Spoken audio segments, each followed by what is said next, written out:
First of all, let me tell you how deeply I appreciate the honor that you decided to attend my presentation. Its title is From Multitasking to Knowledge with Mono, Multi, and Hypermedia. Today I will have two presentations. This one is the first presentation, the keynote address, and which is the theoretical multidisciplinary ground of my model, the theoretical basis, if you like.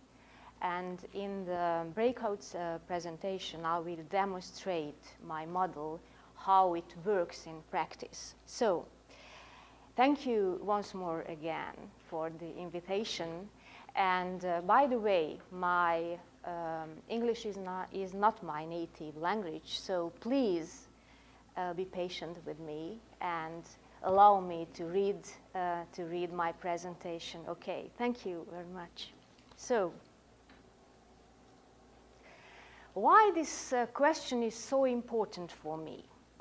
As a teacher in higher education, as a parent, and as a member of Generation X, I must consider, and we must consider, that the young generation that had been socialized in information society, I'm talking about the Generation Y and Generation Z, that I call bit generations, diverge from their seniors, not only in lifestyle and in mentality, but they also follow new paths as regards cognitive and thus learning processes.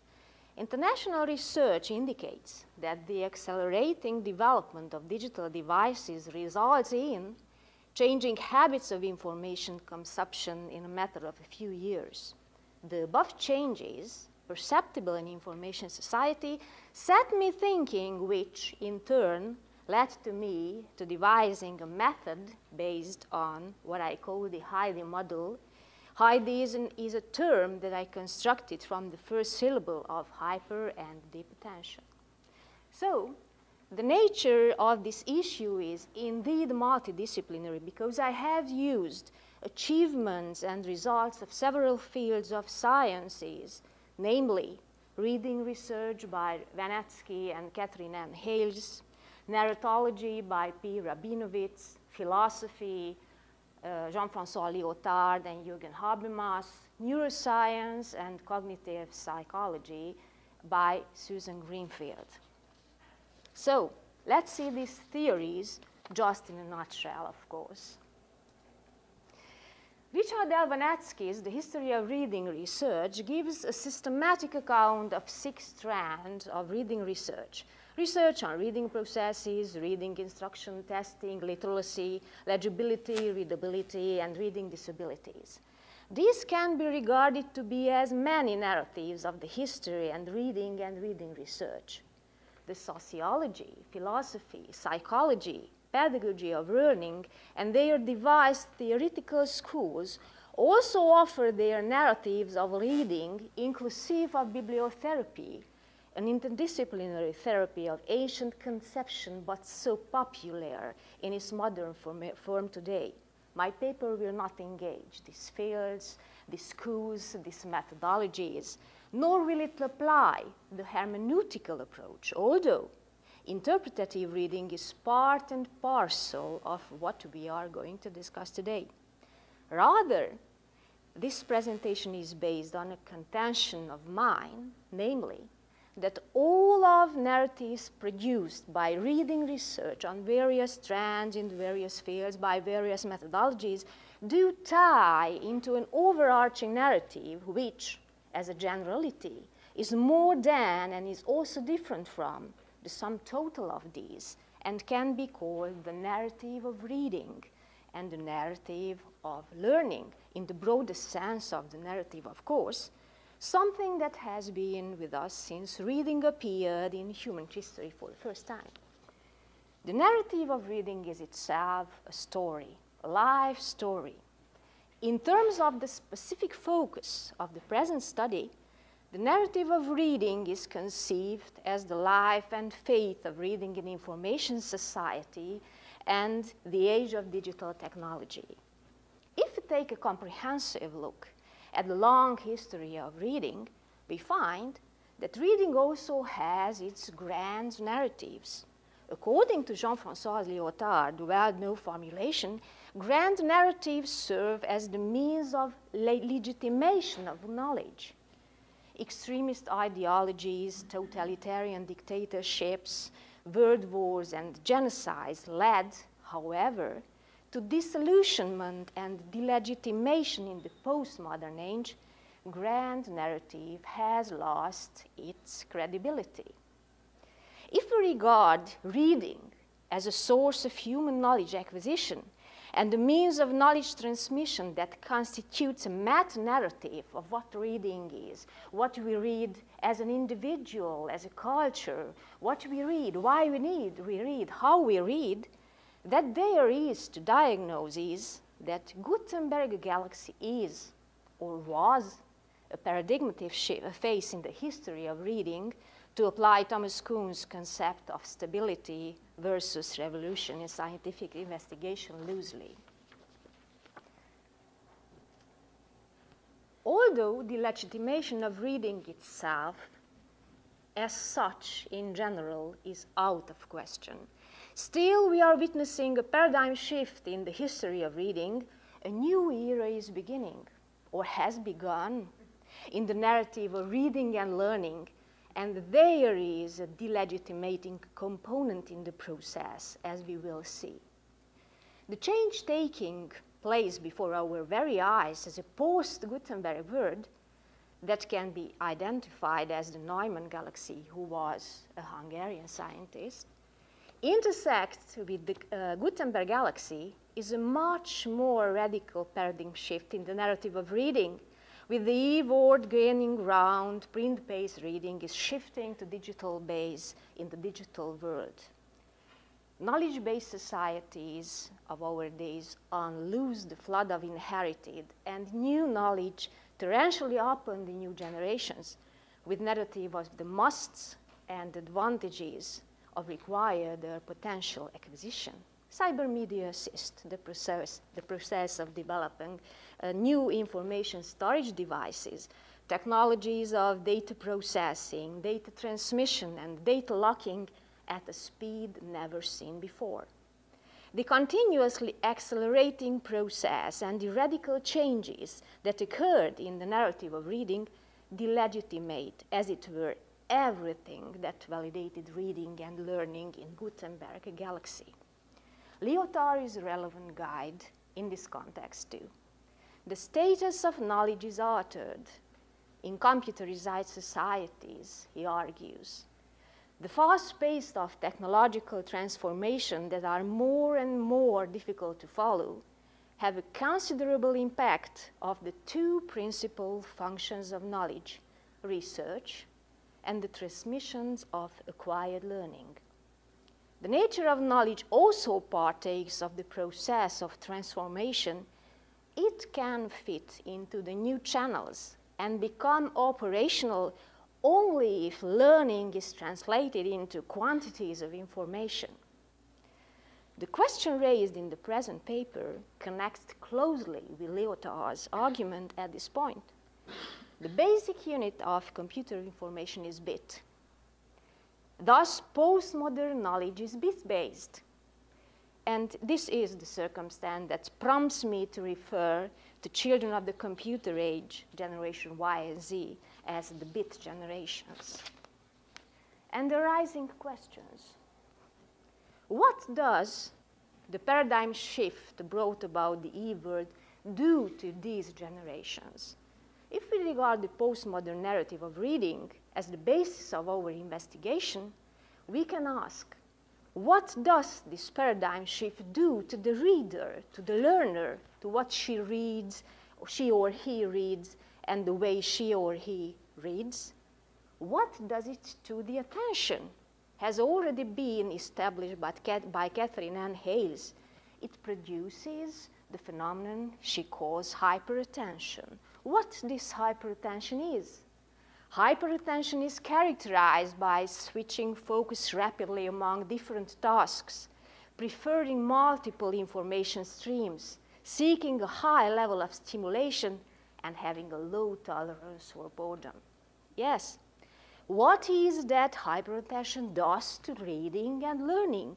And, on further reflection, how does it manifest itself through the triple process of reading, comprehension, and memorization in the contemporary narrative of learning?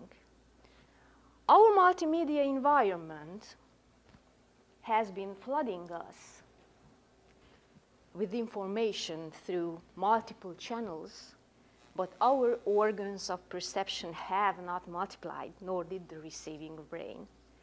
Thus, the impact of the medium, which opened up new vistas that could be never imagined before and can indeed be hailed as a great achievement of science, becomes more far-reaching than what McLuhan described as its effect, the medium as the message. It determines not only the content and aims of the deluge of knowledge it transmits, but also the generation it targets. It does it especially through the bandwidth, speed, vividness, and diversity of information, and those lead to hyperattention. While the skill of intelligent, in-depth reading and learning is pushed into the background, thereby also interfering with the process of learning.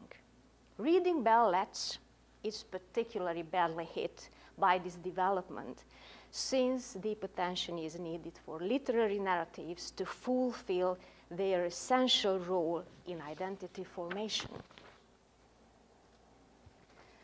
I feel that the identity typology set by British neuroscientist Susan Greenfield is most essential from the point of view of my subject, because one of the reasons of introducing my model would be that somebody identity young people should graduate from our higher education institution in increasing numbers. Greenfield's types of identity are as follows, in a nutshell, of course. In the somebody identity scenario is the mind that determines the individual. The brain adapts to the digital environment by forming constantly changing cell alliances. Reading ballet has a peculiarly important role in shaping somebody ID, especially fiction does, and it helps individuals from conceptual frames and narrative for themselves. In the nobody identity scenario, screen culture fills the primary role. Computer games are a solitary activity on the one hand. And on the other hand, emphasis shift from content to process prevents the formation of a logical conceptual frame. Visual fantasy of the nobody brain declines. It becomes difficult to distinguish the virtual from the real. Action is not purpose-driven, but just an automatized process. This scenario does not generate demand for learning, for reading, nor does it require sustaining thinking. The constantly high, strong stimulus produced a daze of the here and now, a kind of addiction, one that individual is not aware of, and this is the most dangerous part of it. Nobody ID scenario, reading is nothing but impersonal snippets of information that never add up in the receiver in a meaningful way. Mindless thinking has two identity variants: pseudo, avatar, and collective identity. And in the nobody identity scenario, autonomous identity dissolves in collective identity. One characteristic feature of the nobody brain is a fixed state. It is practically impossible to change the mental schema and being shut down for incoming stimuli. According to this scenario, the individual does read, but the what is immaterial, anything.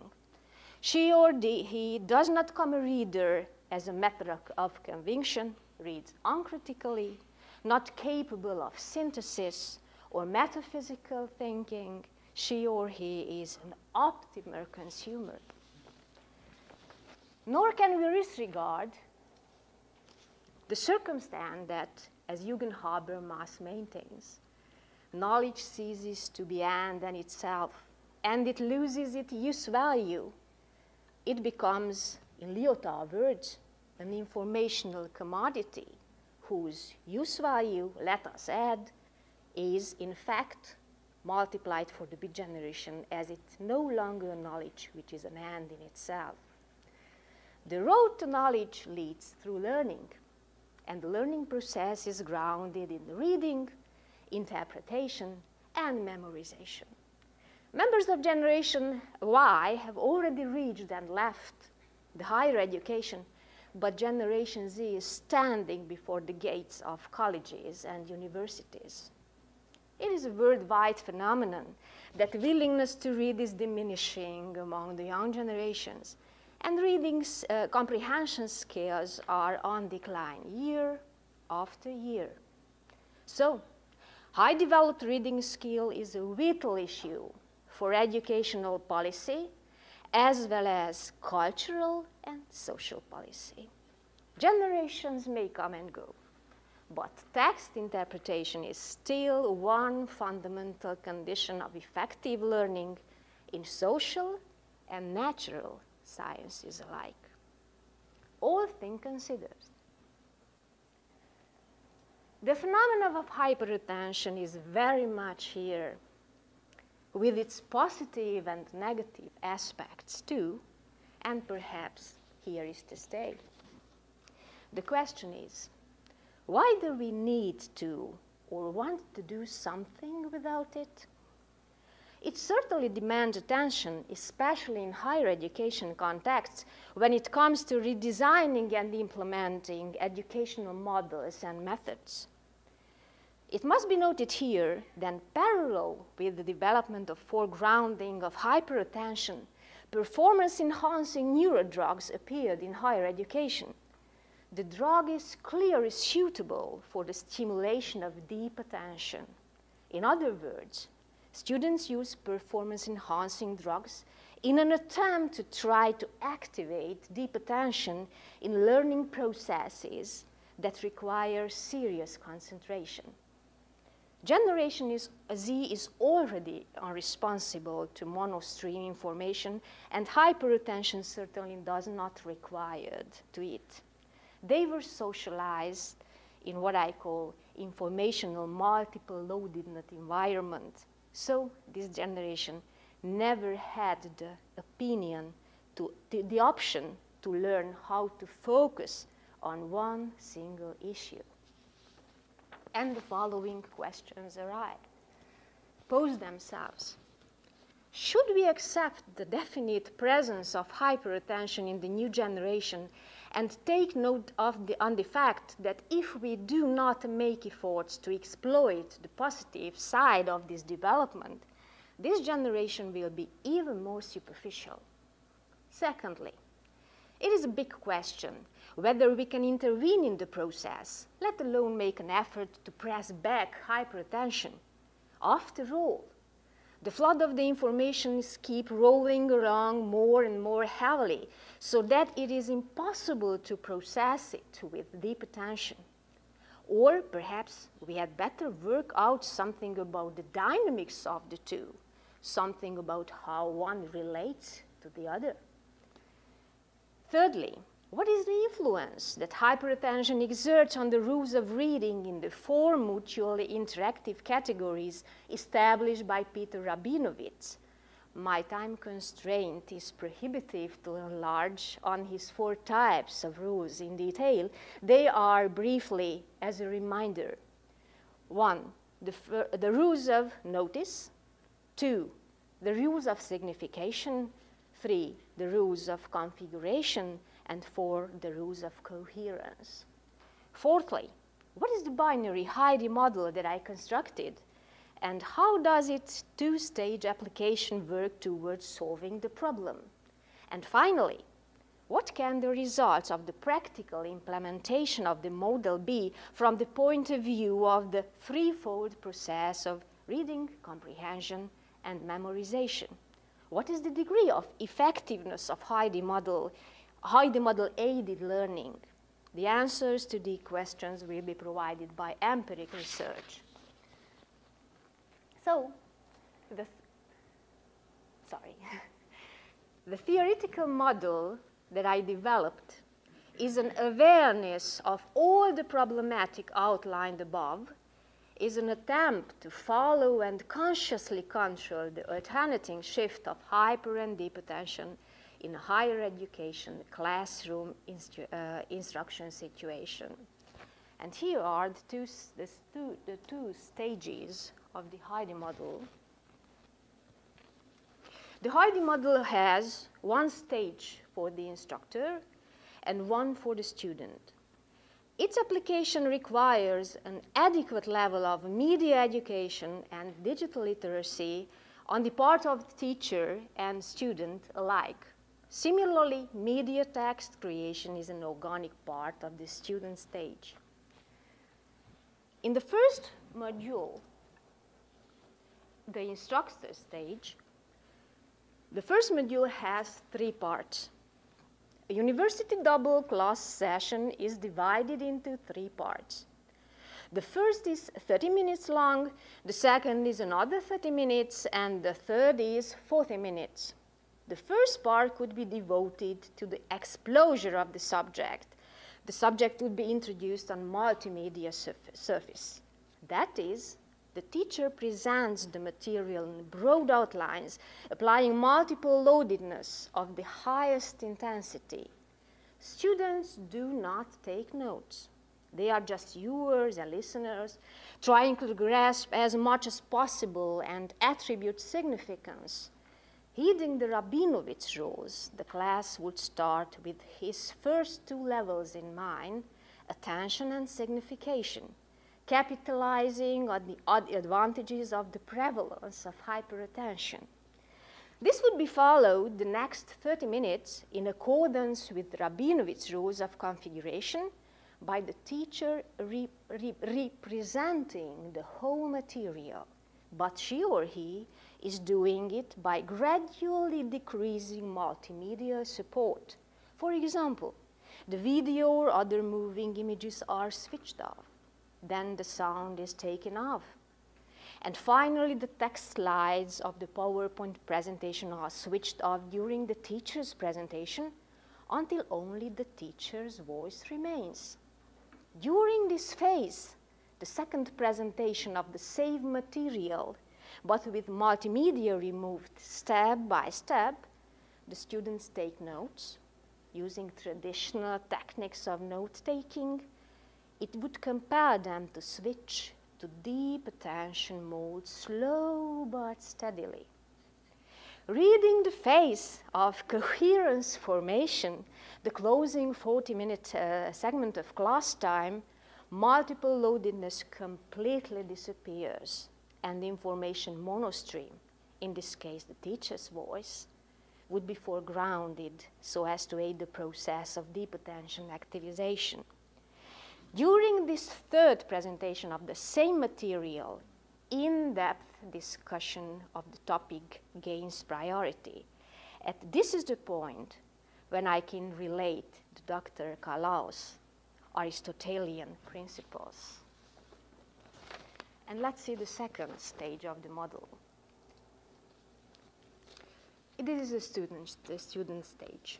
After presenting the given material in lecture format, independent student activity follows in seminar format with the same time distribution, but in reversed order as far as attention types are concerned. The students work with the lecture material independently and individually this time, solving a well-defined task using the types of the lecture class media. This is redesigning to lead them from deep to hyperattention. In the first phase, deep attention is needed to work with the text provided by the instructor. It is a new text, but related to the subject dealt within the lecture stage. This phase is based on text interpretation, and the Rabinovich rules of reading that are applied are the rules of attention and notice, as well as the rule of signification. Information is monomedial, provided through traditional print medium. The teacher's role at this point is only to answer questions, if there are questions, of course. 40 minutes are allotted to this exercise of the student trying to understand the text through individual inner reading. The 30 minutes second phase keeps the same text but enhances the multimedia environment. Newer and newer media are added. Students now turn to the internet to gather pictures, sounds, video material so as to process the printed text in a much more complex fashion after they have already interpreted it purely as printed text. It also means that their reading of the text reached the stage of the configuration. The students' interpretative textual segments that were produced according to the rules of attention and notice will now be connected and enter into configuration aided by multimedia. And in the third place, 30 minutes, when the information content of the text becomes a coherent whole, level of coherence, and the same learning material has already reached the student as printed text, pictures, sound effects, moving pictures and videos, multitasking and hyperattention take the task of its completion in the form of a presentation. The logical structure of the presentation will be an outcome of the student's logical capabilities. So this was the Heidi model, and now the answers. My presentation undertook the task to propose a higher education methodology that would counteract the advance of hyperattention. The new method serves double purposes. Firstly, it hopes to exercise and train hyperattention to make it conscious of the need both to take in, yes, take in as comprehensively as possible the almost ungraspably immense world of information, but in such a fashion that hyperattention could capture the essence worthy of deep attention. Secondly, its aim is to influence hyperattention so that by pushing hyperattention into background, after it fulfilled its selective front role of notice and signification, by scanning and shifting through informational immensity, deep attention could be foregrounded. This is where learning takes a direction to knowledge. And this methodology, for one, would serve the purpose that the big generation overcome what follows from the identity scenarios of the E-word, and young people with somebody identity will graduate from our universities in much higher numbers than the anybody and nobody ID masses we are producing today, although there are no sharping dividing lines between these types established by Susan Greenfield. And to sum up, the Heidi method could serve then a corrective measure by restraining, perhaps overcoming, the shallowness of narrative reception, characteristic of hyperattention generations, and thus leading these generations back to deeper and more thorough knowledge that can be acquired only with the help of deep attention. Again, literary narrative can be instrumental at all. Literary narratives could chart a healthier course for what the narrative of reading and learning has become in the digital age. Thank you for your attention.